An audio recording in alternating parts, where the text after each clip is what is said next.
میرے آقا علیہ الصلوۃ والسلام نے جس کے کان میں اذان دی ہو، میرے آقا علیہ الصلوۃ والسلام نے جسے اپنے کندھے پر سوار کیا ہو، جس کی سواری میرے آقا علیہ الصلوۃ والسلام کی ذات مبارکہ ہو،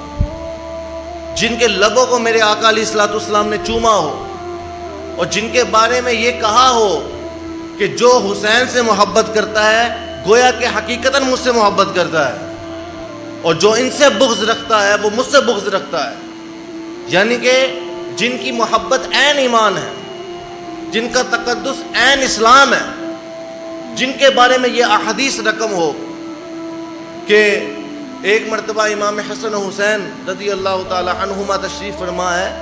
اور نبی پاک علیہ الصلوۃ والسلام ان کو دیکھ رہے ہیں اور فرماتے ہیں کہ مولا میں بھی ان سے محبت کرتا ہوں، تو بھی ان سے محبت فرما،